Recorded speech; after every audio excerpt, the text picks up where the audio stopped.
This is Matt Rowe, Mattrowe,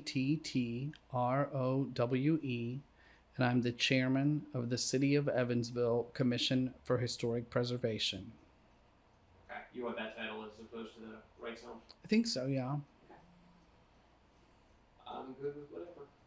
Okay, can you start off by talking to me about the importance of preservation and why it is that this is an important thing that we do, trying to keep these old buildings preserved?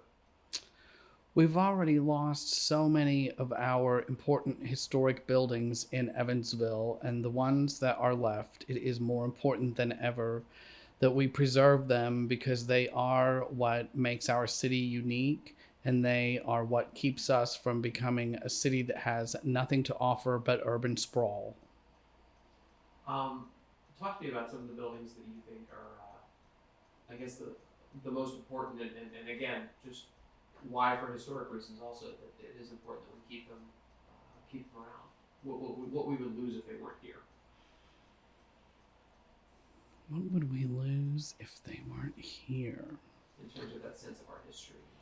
Well, here in the downtown area, this is certainly the oldest part of Evansville with the oldest buildings, and they remind us of the development of our city, and that puts into context the development of the United States and nationally where we fit in with those things. It reminds us here of the War of 1812 and the Civil War and our origins from those events.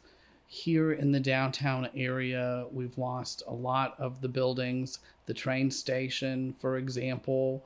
A lot of our great movie theaters are gone. And so what we have here, we do a good job of protecting it with the preservation ordinances that protect the Riverside Historic District and the Preservation Commission that oversees any exterior changes to buildings in the district. But we do still lose some buildings that are maybe on the boundaries of the district or on the edges. We've lost several this year. We're talking right now about the Owen block coming down because it's a public safety hazard. If a plan isn't made to how to renovate that and how to fund that, we're going to lose that. And that will change the historic landscape here in this neighborhood dramatically to lose a structure like that we work so hard to preserve. Talk to me a little bit about the committee that picked this group or picked this set of buildings. How did we go? Talk about how the process of picking these buildings and why the ones that were chosen were chosen. Well, the committee were a lot of the top experts on our historic buildings. Pat Side, certainly the archivist from Willard Library, Dennis Au, our city's historic preservation officer, Lucy Hempstead from U of E. We all came together with a list of the buildings that we thought were the most significant historic buildings, and mostly we agreed on all of those, and there were a few exceptions. So we hashed it out together in a friendly way to come up with the 9 that we have. There are some buildings that did not make the top 9, and we all were sorry that we couldn't include everything for various reasons. Different ones were eliminated. We tried to say that the Reitz home will represent all of the residential buildings up and down First Street. We couldn't include all of those, but they are certainly all very significant.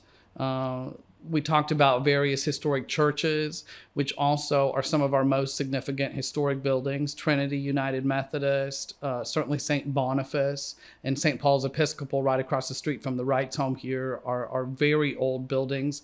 And those churches and establishing those churches relate to the establishment of a city here and a settlement here because of those churches. So they're important. Can you talk a little bit about some of the things that were left off the list and what, I guess, what you thought maybe should have been there that wasn't? Well, I had a lot of the historic houses, of course. The Fendrick home down at the other end of First Street, built by Mary Reitz and Herman Fendrick when they married. Certainly the Veely Mansion on Riverside Drive is one of them. I think we debated a lot about the Alhambra Theater and the significance of the Alhambra Theater. I think that's one of the more recognizable historic buildings to the average citizen in Evansville would tend to recognize that building and know about it. What else did we leave off? I can't remember now. Those are the Victory is on that list too, I think. We didn't include the Victory. Yeah, that's another example of all of the theaters that we lost are something you could do a whole show about. The Grand Theater. I don't think we included the Victory Theater on the list. There are many very lavish movie houses that were up and down Main Street that are gone now. Another one that you could do a whole show about would be the historic hotels of Evansville. There were many of those, and there are virtually none of those left at all. Only photographs at this point. Okay.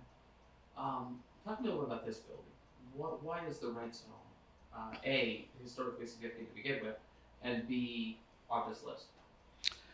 The Reitz home is certainly a model for historic preservation. It is our mission to continuously work to preserve this 1871 building for the purpose of history education. And so it's in very good shape today with all of the original decorative arts on the interior perfectly intact. It was never cobbled up into apartments like so many of the very large mansions here on First Street were. So it's all intact and pristine on the interior and the exterior.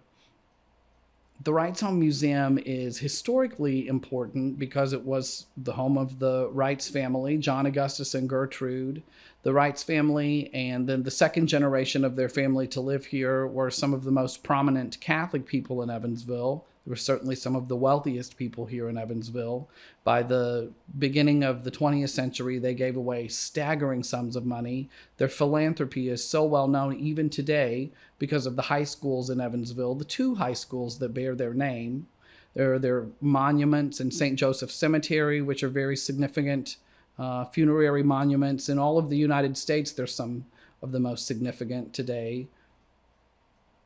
The Reitz family controlled banking. They were involved in government. They invested their money into the railroad. They owned the electrical utility here in Evansville, the phone utility.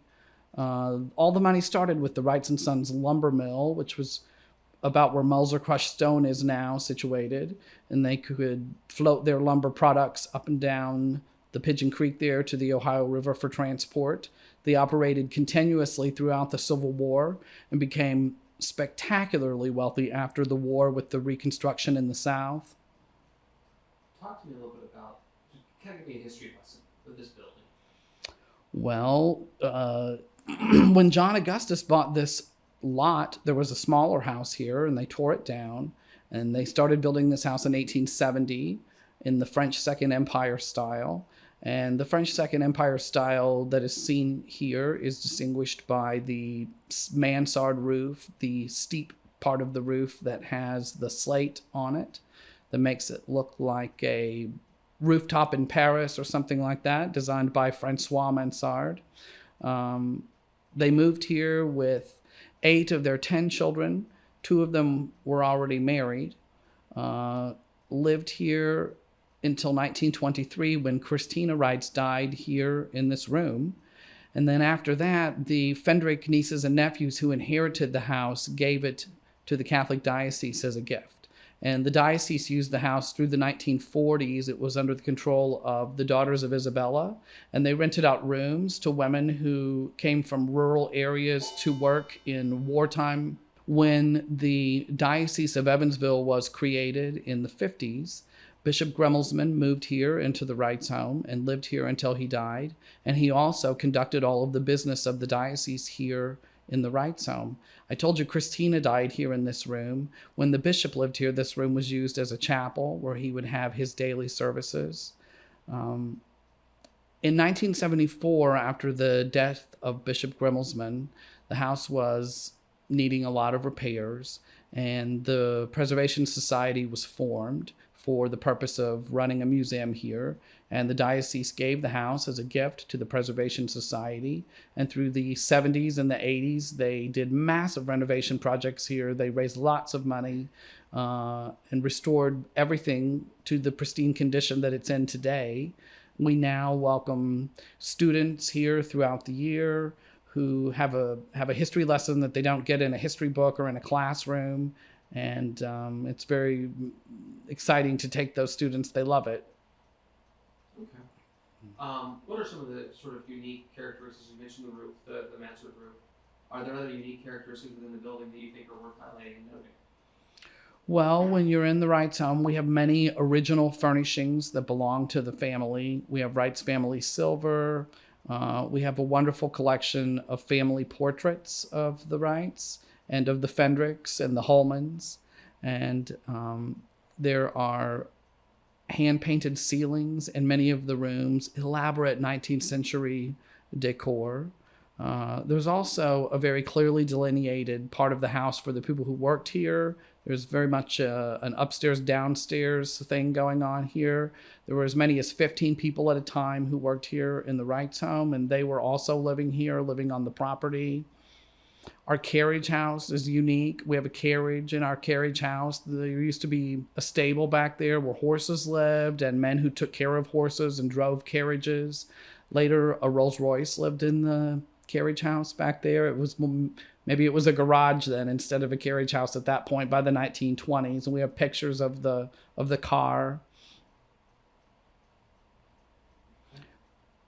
We also have on the exterior of this building, it's very nicely restored. The architecture is very grand, the French idiom here, but also we have the original urns on the property. The garden is very nice, and all of the original fencing is in excellent condition and perfectly maintained. It's quite a statement in the summertime when you go by here. Okay.